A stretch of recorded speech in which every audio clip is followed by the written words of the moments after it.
Bonjour à tous et bienvenue dans cette nouvelle vidéo sur le logiciel Fusion 360. Donc dans le tutoriel d'aujourd'hui, nous allons voir ensemble comment dessiner une balle de golf. Donc au premier abord, ça va peut-être paraître difficile à certains d'entre vous, mais vous allez voir que ça ne reprend que des notions de base que nous avons déjà vues ensemble. Donc c'est parti pour la conception. Donc nous allons commencer par créer une nouvelle esquisse sur ce plan. Je vais commencer par faire un cercle qui part de l'origine et je renseigne une valeur de diamètre de 21,35 x 2. À l'intérieur de ce cercle, je viens dessiner deux lignes qui partent elles aussi de l'origine. Et une fois que ces deux lignes sont dessinées, je viens découper la partie du cercle dont je n'ai pas besoin.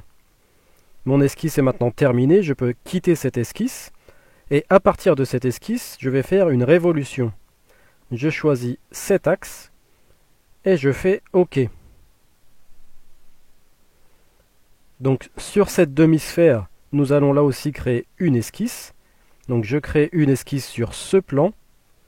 Je viens dessiner là aussi un cercle qui part de l'origine, du même diamètre que précédemment. Ensuite, je viens créer une nouvelle ligne qui part de l'origine jusque l'extrémité haute de ce cercle.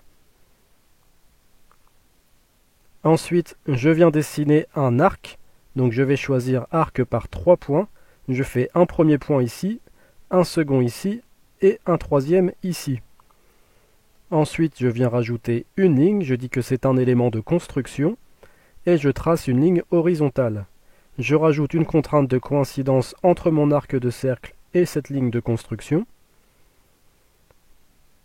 Je peux supprimer cette partie du trait dont je n'ai pas besoin.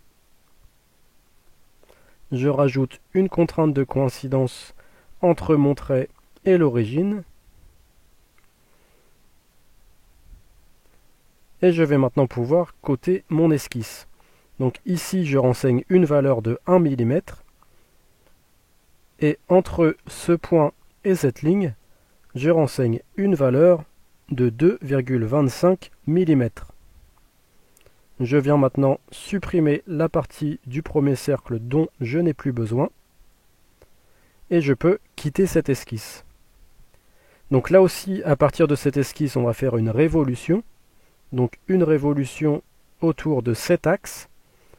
Dans Opération, je regarde que je suis bien dans Couper et je fais OK. Donc là, on a la première forme de notre balle de golf. Cette forme, on va la répéter. Donc je vais dans Créer, Réseau et Réseau circulaire. Je sélectionne cet axe. Dans Type, je vais mettre Angle. Je choisis un angle de 15 degrés. Dans Quantité, je mets 2 et je fais OK. Donc on va répéter plusieurs fois cette même opération mais avec plusieurs angles différents. Donc pour le second, toujours autour de cet axe, je choisis un angle de 30 degrés. En quantité, je mets 2 et je fais OK. Et nous allons répéter cette opération de 15 degrés à chaque fois. Donc pour le troisième, autour de cet axe, je choisis un angle de 45 degrés. Donc dans quantité, je laisse toujours 2 et je fais OK.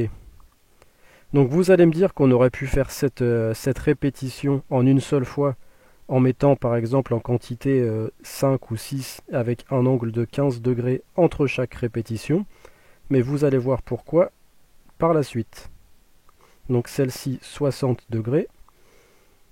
Je refais une répétition avec un réseau circulaire autour de cet axe. Donc là dans Angle, je viens mettre 75 degrés. Et enfin, je vais faire la dernière répétition. Cette fois-ci avec un angle de 90 degrés. Donc angle 90 et dans quantité je mets 2 et je mets OK. Donc ensuite, ces formes que nous avons obtenues, nous allons elles aussi les répéter mais dans l'autre direction. Donc je sélectionne la première forme, je vais dans Créer, Réseau et Réseau circulaire.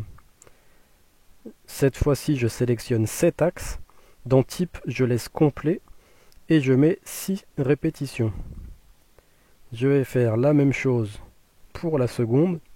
Réseau circulaire autour de 7 axes et cette fois-ci 12 répétitions.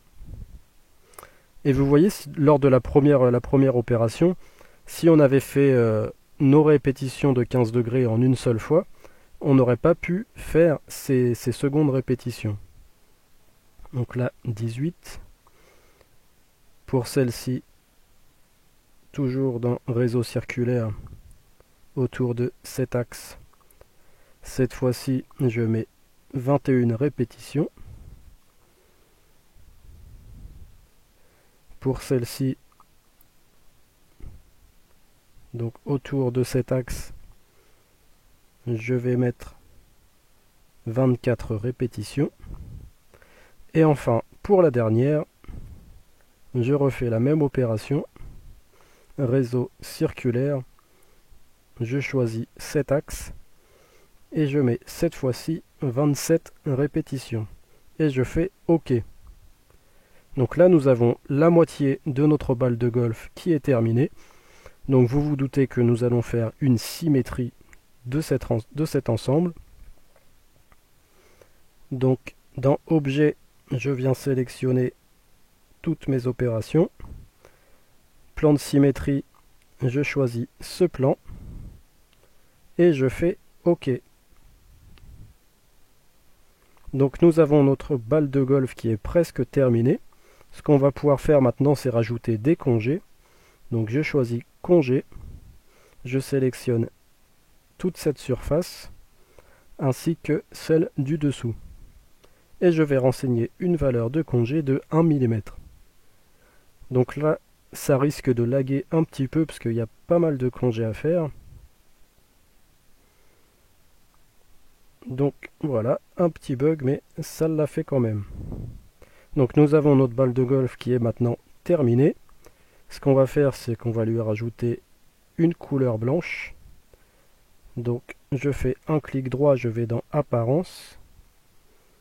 Je vais choisir Plastique et ABS blanc. Donc je fais glisser mon apparence sur les deux parties de ma balle de golf. Je vais cacher toutes les arêtes. Et voilà, donc nous avons notre balle de golf qui est terminée. Donc j'espère que cette vidéo vous aura été utile. Je pense que ça fait un bon rappel sur les pièces sphériques. Je vous invite à mettre un petit pouce bleu si la vidéo vous a plu et à vous abonner à la chaîne pour ceux dont ce n'est pas encore le cas. En attendant, moi je vous dis à bientôt pour une prochaine vidéo.